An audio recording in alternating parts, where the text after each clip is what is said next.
Olá a todos, bem-vindos ao canal. Se você não viu o vídeo sobre criação de classes em C++, aconselho a ver o vídeo antes de continuar. É necessário que você já conheça a classe, métodos privados e públicos. Então vamos nessa. Iremos estudar a herança de uma classe com outra. Herança é uma classe que herda ou adquire ou assimila as características de outra classe. Então duas classes separadas tornam-se uma classe com todas as propriedades. Criaremos uma classe chamada classe A. Então vamos lá codificar. Vamos criar uma classe aqui. Classe A. Tá aqui. Muito bem, vamos para o header file. Então aqui nós temos a classe padrão que o Qt Creator cria, mas eu quero criar também a construtora, como você já viu no vídeo anterior. Então tá aqui a construtora. Vamos para o CPP da classe A. Vamos colocar umas mensagens aqui para facilitar o entendimento. Então, cout construtora classe A. std endline. E faltou, vamos botar o screen no H mesmo. Isso, vou concentrar ele aqui. Aí eu vou voltar para o CPP. Então vamos criar a destrutora. Aqui só criou a construtora. Às vezes as pessoas não gostam muito de criar a destrutora, porque mas não vou usar para nada, mas é sempre bom colocar. Você não vai ocupar tanta memória assim para justificar a não utilização dela, pelo menos vazia. Agora vamos criar a classe B. Adicionar new, classe B. Vai ser igualzinho a classe A. Então vamos para o header file da classe B. Aqui. Vamos dar o IOStream. Vamos criar a construtora, aí a destrutora, as duas. Vamos lá para o CPP da classe B. Então, stdout, construtora, classe B. A maiúscula para ficar bonitinho. Isso aí. E vamos fazer a destrutora. Muito bem, aqui o tiozinho, destrutora. Agora vamos lá no main CPP. Eu vou instanciar as duas separadas, só para você começar a entender o que é herança. Então, include classe A e o include classe B. Vamos instanciar ela aqui no main. Classe A, então, a variável classe A e a classe B. Só isso aqui. Então vamos executar só para ver o que ela vai fazer. Se a sintaxe está correta, se está tudo certo. Se você percebeu aqui, criou a classe A e a classe B. Nada de extraordinário até aqui, né? Foi tranquilo. Então agora vamos fazer a classe B herdar a classe A. Então vamos na classe B, aqui. Se eu preciso da herança, eu preciso conhecer a classe. Então tem que dar um include aqui da classe. Igual seria um header file de qualquer outro lugar. E aqui eu vou escrever e já vou explicar. Bom, aqui colocamos dois pontos, public e classe A, para dizer que estamos adicionando todas as funções e variáveis da classe A com a classe B. Assim faremos uma superclasse que é a união das duas.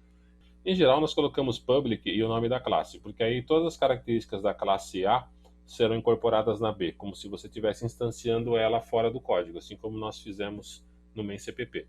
Então, o mais comum é usar o public, mas você pode usar private também, que não é tão comum assim. Nós vamos entender essa lógica conforme nós formos avançando aqui no exemplo. Então, a classe B está com a destrutora, bonitinho. Então, vamos agora para eu fiz uma herança aqui de classe, né? Agora a classe B tem todas as características da A e mais o que ela já tem. Então, vamos aqui para o main CPP. Vamos tirar o classe A aqui. E vamos tirar o include. Então, agora está tudo junto. Vamos executar. Se você percebeu, primeiro foi instanciada a classe A, depois a classe B, assim como foi destruída primeiro a classe B, está aqui, e depois a classe A. Por que está nessa ordem? Então vamos voltar aqui para a classe B. Como você está fazendo uma herança, a classe que será herdada, no caso a classe A, tem que ser construída primeiro, para que a classe B consiga entender todas as propriedades que ela tem. Assim vale para a destruição, primeiro para a classe B, depois para a classe A. Esta ordem de construção e destruição garante a integridade de ambas as classes. Imagine se você criar a classe B com um dado da construtora da classe A e ela ainda não foi instanciada em memória. Erro, correto? Vamos voltar à classe A e criar uma variável pública. Então, aqui na classe A, já está o public aqui, vamos criar um int valor. E na construtora, colocar um valor de inicialização dela, na classe A. Aqui, então aqui. Diz valor igual a 22. E agora no main, vamos imprimir esse valor, lembrando que ele é público. Então vamos colocar stdout valor, aí classe B ponto valor, stdout underline. Vamos executar. Foi impresso o valor 22 para a variável que está na classe A. Então todos os publics e privates da classe A se tornaram public e privates da classe B, como se fosse uma classe só. Se eu colocar private, não teria acesso. Vamos mudar o código para ver. Sair daqui, vamos aqui para a classe A, vamos botar private. E vamos voltar no main. Ele já deu, se você consegue ver aqui do lado, ele já deu um erro, mas vamos compilar para você ter certeza.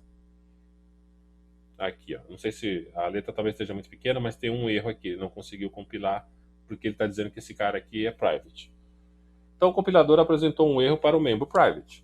Utilizando o mesmo exemplo, vamos tentar mudar a variável na classe B. Então, se eu só comentar aqui, para não dar erro de compilação, vamos só compilar para você ver que não vai dar erro. Sem erro de compilação. Então vamos aqui na classe B e vamos mudar o valor. Diz valor igual a 33, por exemplo. Ou 333, tanto faz.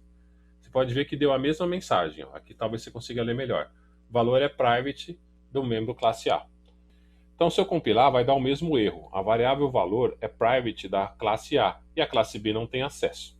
Aí você pode pensar, mas eu preciso acessar para poder redefinir seu valor, porque a classe A sozinha é o suficiente iniciar com 22. Mas com a herança pela classe B, eu preciso utilizar outro valor. Então, o que eu vou fazer?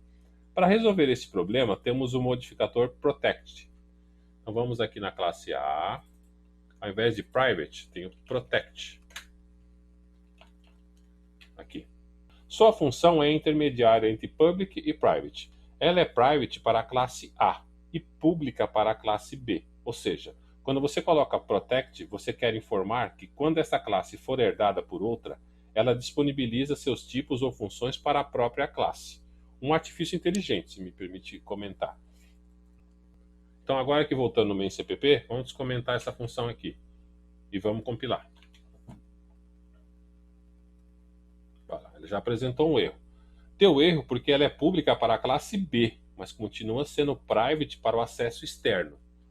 Ficou claro o protect? Se você instanciar a classe A sozinha, o protect vale como um private. Mas se ela for instanciada pela classe B, o protect da classe A vale como se fosse um private da classe B. Então ela continua sendo privada. Então, protect é sinal de private, só que com herança ele permite que seja um private que é passado de uma classe para outra dentro da herança. Ficou confuso? Por favor, volte um pouco e dá uma analisada de novo no código e no que foi falado. Você vai entender. Não é tão complicado, é uma questão de entendimento só. Então vamos criar uma função pública na classe B para retornar o valor. Então vamos aqui na classe B, já estamos nela, aliás, né? Então vamos criar um int retorno void. Vamos criar essa função no CPP. Então aqui, classe, retorno int, classe B, retorno. Acho que escrevi errado, né? Retorno. Faltou um ozinho aqui. É a mania de escrever return. Então voltando aqui, retorno, é um void. E ele vai voltar a variável valor. A função é pública, mas a variável é private. Vamos executar. Eu esqueci de mudar aqui, né? Agora não é mais valor, é retorno. Função. Então, vamos executar. Agora voltou 33.